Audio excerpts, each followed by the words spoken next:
Hello students, welcome to all of you. Your science and maths teacher Nancy here. So हमने last video में force के बारे में पढ़ा था कि फोर्स क्या क्या चेंज ला सकता है। Force can change the state of motion, क्या क्या चेंज कर सकता है। स्पीड भी चेंज कर सकता है किसी ना किसी ऑब्जेक्ट की, या फिर डायरेक्शन भी चेंज कर सकता है जब हम किसी भी ऑब्जेक्ट पर फोर्स लगाते हैं। तो इस एक्टिविटी के अंदर कुछ एक्टिविटीज़ दी हुई हैं, जैसे कि a lump of dough on the plate, कि जब आटा पड़ा होता है तो उसके अंदर जब हम इस तरह का कुछ फोर्स अप्लाई करते हैं, हम उसको हाथ से प्रेस करते हैं, तो उसके अंदर क्या क्या चेंजेस आते हैं, इनको हम रिस्पेक्टिवली यहाँ पर फिल कर सकते हैं। तो इससे क्या दिखा रहे हैं वो, force can change the shape of the object. Definitely change करता है shape of the object, size भी चेंज करता है कि पहले हमारा आटा कैसा होता है और जब हम उसके ऊपर फोर्स लगाते हैं उसकी शेप बिल्कुल हम चेंज कर सकते हैं। Fine. What happens when you apply a force on an inflated balloon or pressing it between your palms? जब हम एक बैलून को अपने पाम्स यानी कि हाथ के अंदर दबाते हैं, प्रेस करते हैं, तो उसकी शेप में क्या चेंज आता है। What happens to the shape of the ball of dough when it is rolled to make a चपाती? जब हम डो का पेड़ा बनाते हैं, मतलब आटे का, तो चपाती बनाने के लिए क्या उसकी शेप में भी कुछ चेंज आता है। क्या करते हैं हम, फोर्स ही तो लगाते हैं उसके अंदर, तो उसकी शेप में डेफिनेटली चेंज आता है। What happens when you press a rubber ball placed on a table? In all these examples we saw that application of force may change its shape. तो क्या करते हैं कि फोर्स जब हम किसी चीज़ पर लगाएंगे तो उसकी शेप में डेफिनेटली चेंज आएगा, अगर वो उस फोर्स को कैपेबल है लेने के लिए। ठीक है, हर एक चीज़ पर चेंज नहीं आ सकता। जैसे कि अगर हम दीवार के ऊपर कुछ फोर्स लगाएं, वो डेफिनेटली वो अपनी शेप में ही रहती है, बिकॉज हमारा फोर्स इतना ज़्यादा नहीं होता कि हम उसे मूव कर सकें या फिर उसकी शेप को चेंज कर सकें। वो डिपेंड करता है कि हम फोर्स कितना अप्लाई करते हैं, बट एट द एंड की वो शेप या साइज़ में चेंज लाता ही लाता है। Have performed all the above activities you would have realised a force, ये क्या क्या कंक्लूजन निकलता है कि फोर्स क्या कर सकता है। May make an object move from rest, कि अगर कोई चीज़ रेस्ट पर है, रुकी हुई है, अगर हम उस पर फोर्स लगाएं तो वो मूवमेंट में आ सकती है। मे change the speed of an object, अगर कुछ चल रहा है, अगर मैंने बॉल फेंकी है और रास्ते में अपना हाथ आगे अड़ा दूँ तो उसकी स्पीड को वो कम कर सकती है, यानी कि फोर्स की वजह से कोई भी ऑब्जेक्ट की स्पीड चेंज हो सकती है, कम या ज़्यादा हो सकती है। Thirdly, may change the direction of the motion, motion direction भी चेंज कर सकती है। जैसे कि एक बॉल मैंने स्ट्रेट फॉरवर्ड डाली है और अगर मैं आगे उसके कुछ अड़ा दूँ तो वो अपना डायरेक्शन को चेंज भी कर सकते हैं। Fourth time, may bring about a change in the shape of object, object की शेप में भी चेंज ला सकती है। जैसे कि हमने रबर बॉल का एग्जाम्पल भी पढ़ा है, डो का एग्जाम्पल पढ़ा है। मे कॉज सम और ऑल ऑफ दिस इफेक्ट्स, या फिर फोर्स क्या कर सकता है, एक साथ ये सब एक्टिविटीज़ भी एक साथ ये वाली चेंजेस भी ला सकता है। While a force may cause one or more of these effects, it is important to remember none of these actions can take place without the action of force. हम ये जनरली भी जानते हैं कि कोई भी एक्टिविटी अगर हम उसमें कुछ चेंज लाना है तो फोर्स के बिना वो इम्पॉसिबल है। नेक्स्ट है कॉन्टैक्ट फोर्सेस। हमने चैप्टर की बिगिनिंग में ही एक लाइन पढ़ी थी कि फोर्स को वर्किंग में लाने के लिए इंटरेक्शन होना ज़रूरी है, और मैंने आपको बताया था कि वो कॉन्टैक्ट में भी इंटरेक्शन हो सकती है, नॉन कॉन्टैक्ट भी हो सकती है, यानी कि हम सामने वाली चीज़ को टच भी कर सकते हैं ताकि हम उसके ऊपर फोर्स लगा सकें, और बिना टच के भी हम उसके ऊपर फोर्स लगा सकते हैं, जैसे हम मैग्नेट्स में लगाते हैं।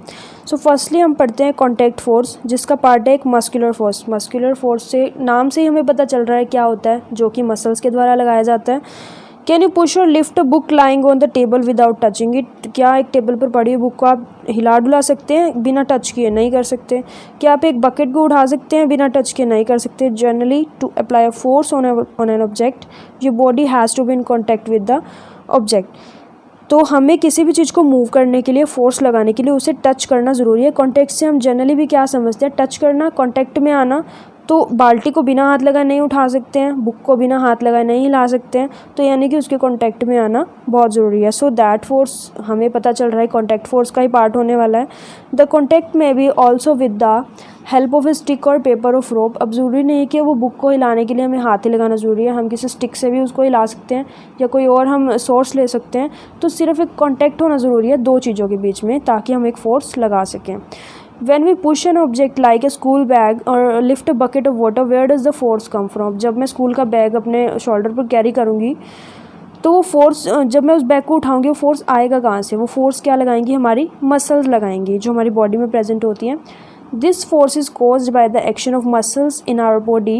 The force resulting due to the action of muscles is known as muscular force. अब जो फोर्स हमारी मसल्स लगाती हैं, that force is called as a muscular force. Animals also make use of muscular force to carry out their physical activities. Animals भी physical activities perform करने के लिए muscles का यूज़ करते हैं, जिस तरह से हम पिक्चर में भी देख सकते हैं। तो ये कौन से फोर्स का एग्जाम्पल होता है? मस्कुलर फोर्स का।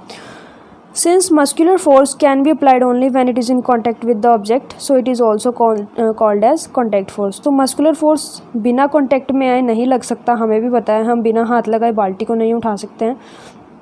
तो muscular force को अप्लाई करने के लिए contact का होना ज़रूरी है दो चीज़ों के बीच में। सो muscular force को हम दूसरे नाम से भी जानते हैं, दैट इज़ contact force। अब एक और तरह का कॉन्टैक्ट भी होता है, फ्रिक्शन, जो कि आपने पहले भी सुना होगा। Recall some of their experience, a ball rolling along the ground gradually slows down। अब जब मैं बॉल फेंकती हूँ कहीं पर, थोड़ी देर बाद जाके वो क्या करती है? रुक जाती है। When we stop pedaling a bicycle, अब बाइसिकल पे जब मैं पैडल लगाना बंद कर दूँगी, थोड़ी देर बाद क्या होगा? बाइसिकल भी रुक जाएगा। अब मैंने तो जो उसके व्हील्स के ऊपर है हाथ नहीं लगाया ना मैंने ब्रेक लगाई है, तो वो रुका कहाँ से?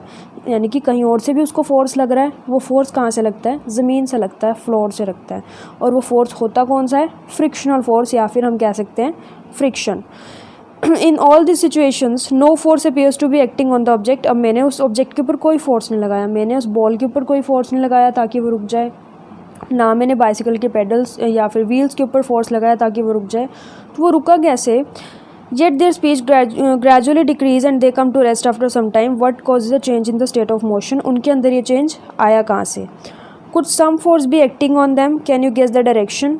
The force responsible for changing the state of motion of object in all these examples is called as force of friction। अब वो फोर्स जो इन सब एक्टिविटीज़ में लग रहा है, बाइसिकल का रुकना, बॉल का रुकना, वो कौन सा फोर्स होता है? फोर्स ऑफ फ्रिक्शन या फिर फ्रिक्शनल फोर्स।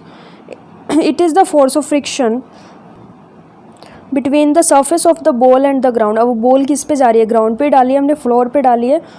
वो फोर्स कौन सा फोर्स है? फ्रिक्शनल फोर्स है, जो ग्राउंड और बॉल के बीच में लग रहा है। फ्रिक्शनल फोर्स वर्क कैसे करता है? सपोज कि एक फ्लोर है, ग्राउंड है, जिसके ऊपर एक बाइसिकल मूव कर रही है इस तरह से।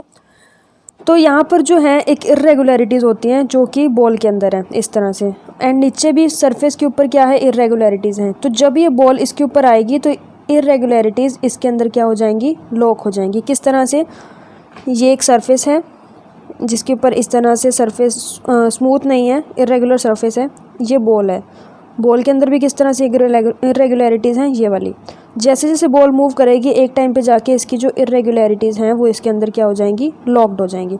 अब जब चीज़ एक दूसरे के अंदर कैद ही हो जाती है तो वो आगे मूव नहीं कर पाएगी। तो ये कौन सा फोर्स होता है? फ्रिक्शनल फोर्स, जिसकी वजह से वो बॉल आगे मूव नहीं कर पाती है। अब क्या होता है? The force of friction always acts on the moving objects and in direction opposite to the direction of motion. कि जो फ्रिक्शन का फोर्स है वो हमेशा अपोजिट डायरेक्शन में लगता है, जिस डायरेक्शन में कोई भी चीज़ मूव कर रही है। बॉल इस साइड मूव कर रही है तो फ्रिक्शनल फोर्स किस साइड लगेगा? इस साइड, ताकि वो बॉल को रोक सके। फाइन। तो इसके बाद हम नॉन कॉन्टैक्ट फोर्सेस के बारे में पढ़ेंगे नेक्स्ट वीडियो में। Thank you.